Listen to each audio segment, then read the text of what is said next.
we competed in the second half. We didn't compete in the first half. We were second to everything. We were slow to closing people down. The ball was moving too slow. The first half lacked anything that looked like a team that was supposed to be fighting for a playoff spot, and a real opportunity tonight to jump, a couple more points ahead. So that's what the first half looked like. And the second half looked completely the opposite. It looked like a team that was playing for everything and was fighting for every ball, was competing in their challenges, was looking to play forward and run forward and put balls in front of the goal. And it's the difference. At the end of the day, tactics are irrelevant if you got to win the duels, you got to win the fight, you got to win all the scrappy stuff in there, and then you can start to play soccer. And we lost all the scrappy stuff in the first half, and we didn't get close to them at all defensively, and so they dictated the game and got 2 goals ahead deservingly, and the response was fantastic, and that's what it needs to look like, though. But it can't at this time of year, it can't look like what it looked like in the first half. It has to look like what it looked like in the second half.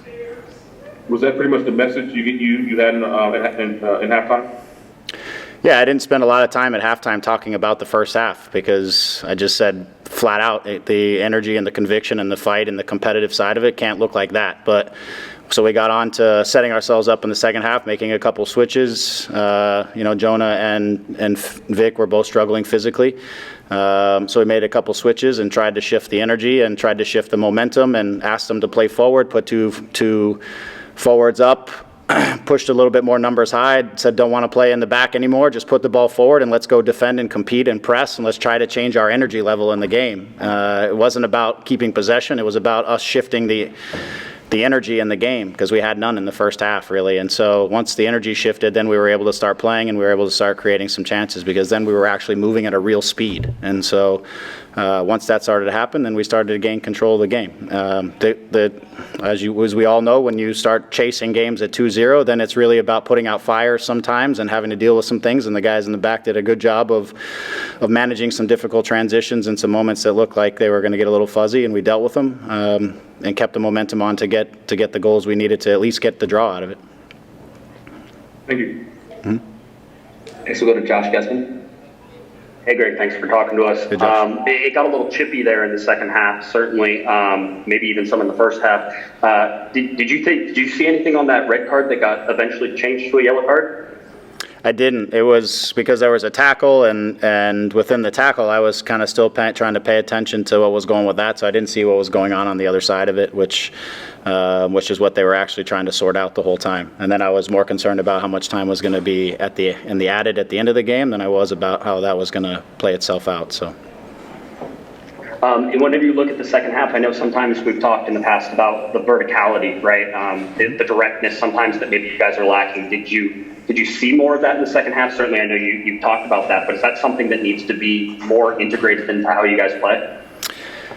Yeah, I think it's we'll talk about this probably after most games. It's going to be the difference between us being goal dangerous and not being goal dangerous is how vertical we run, how vertical we pass, how much we're willing to threaten the space behind the opposition, how much we're willing to play between lines and build speed and momentum and all these kinds of things. And so, in the second half, obviously it was at times with a little bit of reckless abandon at times because you're pushing for 2 goals. But the idea of play forward, move forward, after you play a pass, try to get in behind the back line. The basic principles of attacking to break lines and to get into goal-scoring positions started to come out. But it's just, again, it comes with conviction and commitment to making those runs. Sometimes you get the ball, sometimes you don't, but you still got to make the run. And we started to get that as the game progressed.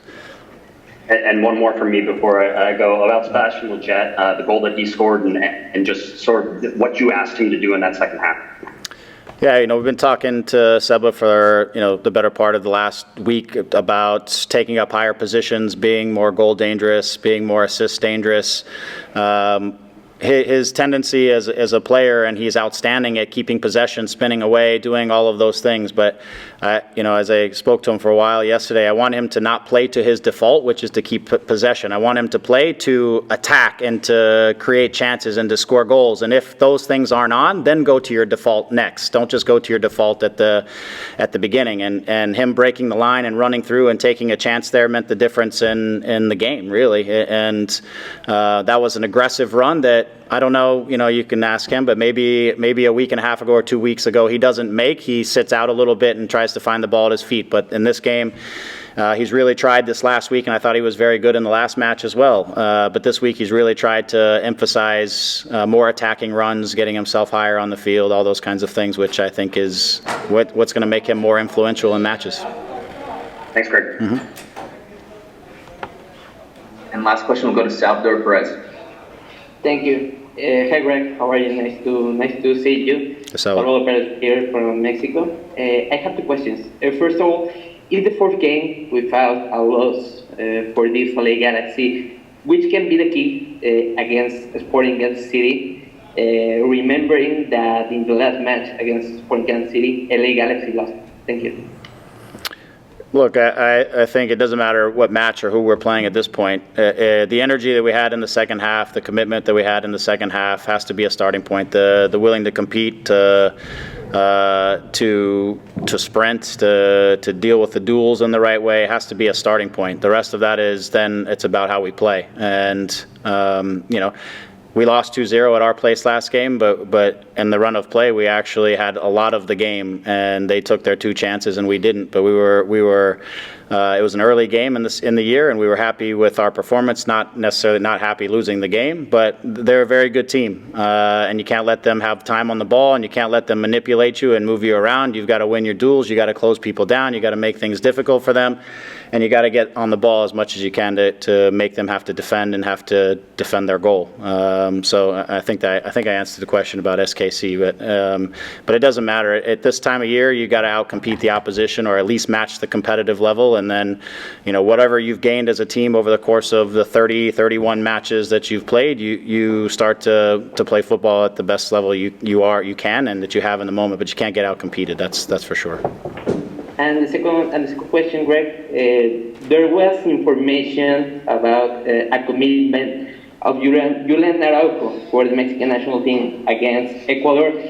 Can you give us information about this situation if LA Galaxy didn't give the permission for Julian? Yeah, it's a simple answer. Nobody's going anywhere. We're in the middle of a playoff run, and it's not a window, and these guys are going to be here with their club and playing the game. Congratulations on the goal. Thank you. Obviously, you saw the first half and sort of how your teammates played out in the field. You came into halftime, and Greg put you in the second half. Yeah. What did you see sitting on the bench, and what were sort of your marching orders whenever Greg put you in? I think, it was just a lack of intensity. I know there's no really excuse at this point because we're playing for so much. And I know it's the third game of the week, and it's it's never easy, but I think we just lack that intensity. We take pride in how we play and how we want to play, but you can't come out there without having that fight in you first. I think we have to earn it. We got to earn the right to play sometimes, and I think we just lacked that in the first half a little bit. And again, when you're down 2-0, the message is pretty clear. We've got to play forward. We got to just be more intense. And I thought we did bring the whole team did bring that in the second half. And to follow up, Greg was talking a little bit about maybe talking to you about getting out of your default sort of set and being a little more attacking. Yeah. He said maybe on the goal, maybe that's a result of taking a chance there and scoring. What did you see on the goal? And is Greg correct on that? Maybe you took a chance there where maybe you wouldn't have in the past. Yeah, I think we've been having these ongoing conversations, and I've tried to take it upon myself to, because of the disruption in rhythm and not having the consistent amount of games due to scheduling and things like that.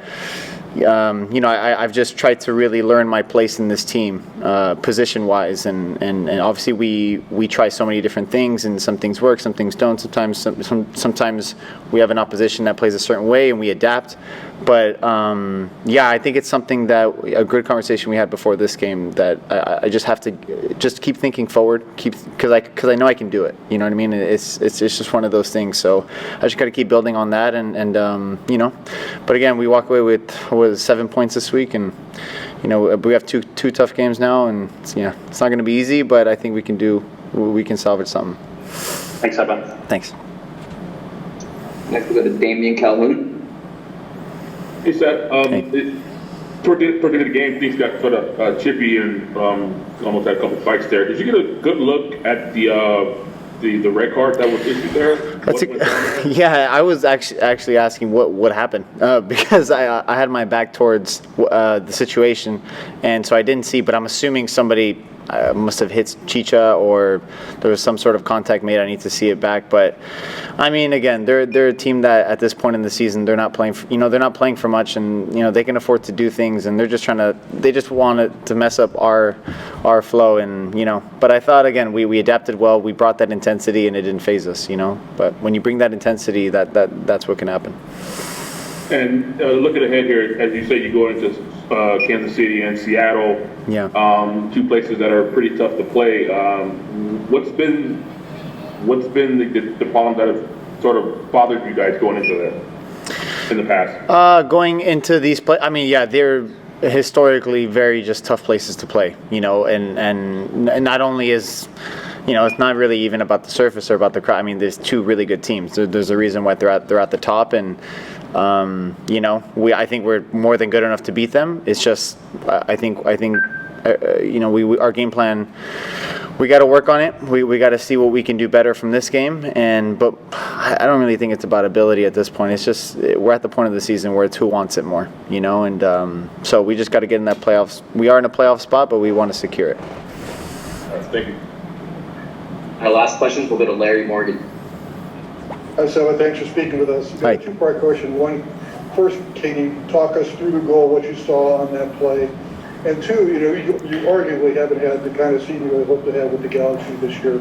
Does this goal kind of help ease some of that frustration? Yeah, sure. I mean, like I said, it's been just trying to find my way a little bit in the positionally in this team, and I mean, but nevertheless, I've been enjoying it, which is really funny. I've been enjoying the challenge, and I think this is where it really matters. So I'm happy just to keep looking forward and into the present. But yeah, I mean, talk about the goal. I mean, Sam was having a lot of joy, and he's just so good at 1v1. So I just thought, instead of staying out wide, I just got to get in the box. And I think when me and Chicha do that, or when we have numbers in the box, when he either drags out a center back and opens up space for me, or I do the same for him, or whoever's in there, I think it's something that we need to keep building on, and things open up. So.